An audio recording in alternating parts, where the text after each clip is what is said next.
내 평생 1위였어.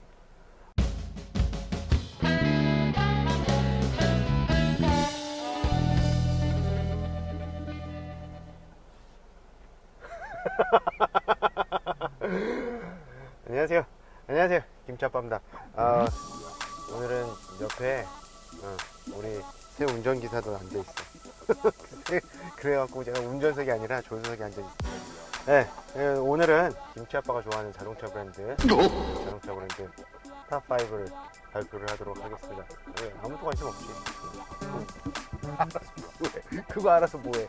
김치아빠가 좋아하는 자동차 브랜드 탑5. 자, 우선 5위입니다. 5위는 폭스바겐입니다.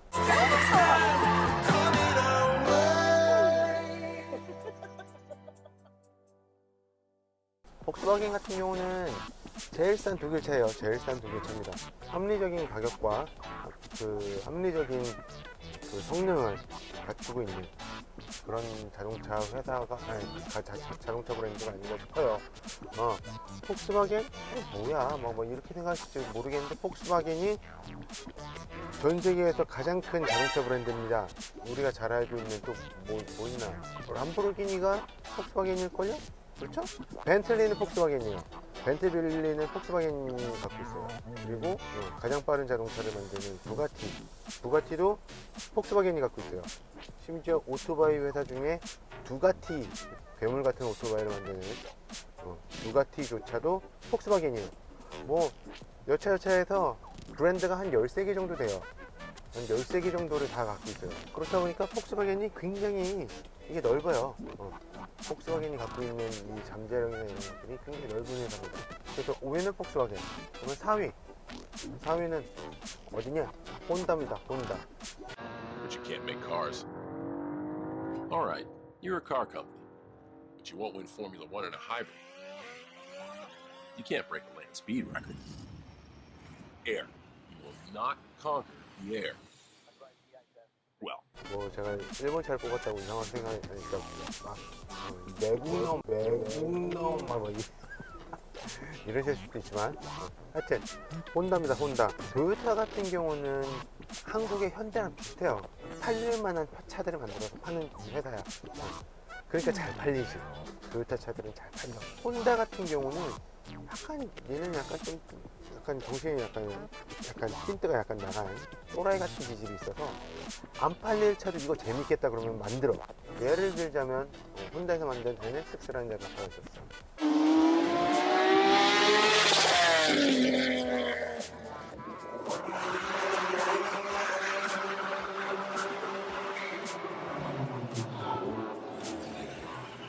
이 자동차가 일본 차인데 우리는 페라리를 잡겠다 뭐 이러면서 만든 차가 NSX야. 90년대에 나왔던 진짜 거의 불후의 명작 같은 자동차를 하나 만들었어. 우리나라에 아반떼가 있다면 일본에는 시빅이 있다.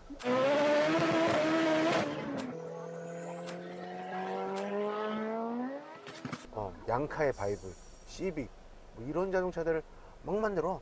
근데 지금도 시빅 타입 R을 만들면서 시빅을 만들면서 얘네가 스틱만 만들어요. 그러면서 한 얘기가 스틱이 재밌잖아.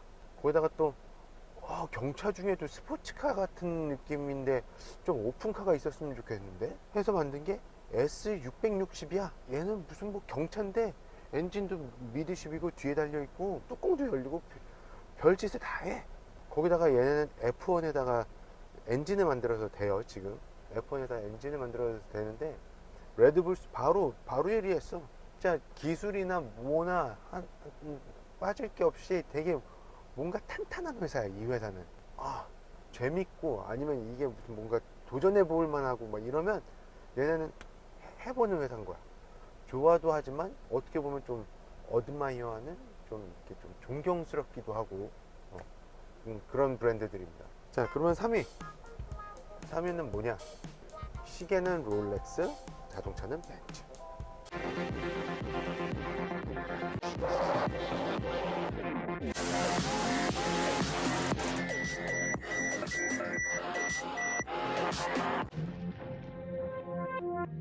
뭐 아우디도 있고 BMW도 있고 있지만 제가 벤츠를 꼽은 이유는 벤츠가 1886년도에 세계 최초로 내연기관 자동차를 만들었습니다. 140년? 140년 가까이? 자동차를 만든 회사예요. 우리가 자동차 타면서 그 제일 많이 듣는 그 자동차 기술들 있잖아. 에어백이라든지 ABS라든지 이런 거 다 벤츠에서 특허를 갖고 있는 기술들이에요. 그러니까 얘네는 이런 거를 개발하기 위해서 정말 천문학적으로 그 R&D 비용을 대요. 그래서 그 제품 개발이나 이런 거에 정말 어마어마하게 많은 돈을 써. 제 취향의 벤츠가 정확하게 잘 맞는다 이건 아니지만, 그래도 그럼에도 불구하고 저는 벤츠를 정말 높게 쳐주는 이유가 거의 막 우리는 최고야 막 이런 그런 자부심을 갖고 있는 그런 브랜드이기 때문에 제가 좋아하는 브랜드 3위에 벤츠를 넣도록 하겠습니다. 2위입니다. 2위 뭐 보나마나 또 돌격차죠. 2위는 포르쉐입니다. 포르쉐 같은 경우는 폭스바겐에서 닥터 포르쉐가 나와서 자기 혼자, 그러니까 자기만의 그 스포츠카 브랜드를 만든 게 포르쉐예요.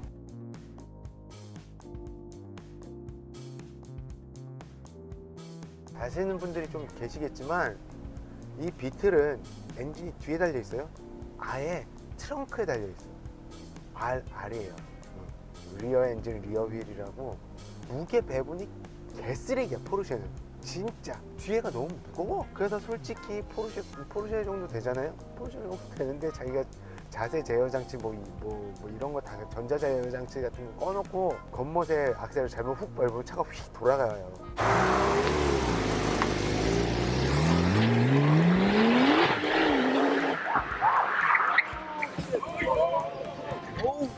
예를 들자면 이런 거예요. 선천적으로 기형을 갖고 태어난 애야. 그런데 서킷에서 달리면 겁나 잘 달려. 대신 물론 뭐 그 서킷에 특화된 드라이버가 프로 드라이버가 운전을 해야 된다는 게 약간 조금 다른 얘기이긴 하지만, 거기다가 얘네의 디자인이 그렇게 막 썩 바뀌질 않아. 언제 봐도 이거 언제적 포르쉐를 봐도 얘는 포르쉐네. 물론 옛날에 뭐 이렇게 팝업으로 이렇게 라이트 올라오고 막 이러는 말도 안 되는 좀 이상한 포르쉐가 한두 개 껴있긴 했었는데, 그런 거 빼놓고는 거의 대부분 다 비슷비슷하게 생겼어요. 그런 스포츠카 브랜드 중에서 처음으로 SUV를 만드는 회사죠. 카이엔을 만들었단 말이야. 그게 그렇게 히트를 줄지 아무도 몰랐지. 전 세계적으로 스포츠카 만드는 회사가 무슨 SUV야 뭐 이러면서 욕을 겁나 했으니까. 그러고 나서 모든 스포츠카 회사들이 지금 다 SUV를 내놓죠. 역시 포르쉐는 대단한 회사입니다. 2위에 놔두도록 하겠습니다. 1위는 제가 가장 좋아하는 브랜드 1위, 역시 페라리입니다. 페라리. Each has the innate potential to become a classic. 물론 람보르기니도 있고 그 급의 이제 브랜드들이 있지만, 저는 페라리를 제일 좋아하는 게, 다른 솔직히 람보르기니 같은 경우는 차가 좋긴 한데, 차가 멋있긴 한데, 사실 제가 봤을 때는 좀 너무 기계 같아. 좀 뭔가 페라리는 예술품 같아. 딱 봐도 그냥 예술품이야. 막 이 유선형의 그 아름다움이나 막 이런 것들이 막 쫙 보이는 브랜드란 말이야. 어렸을 때 1980년대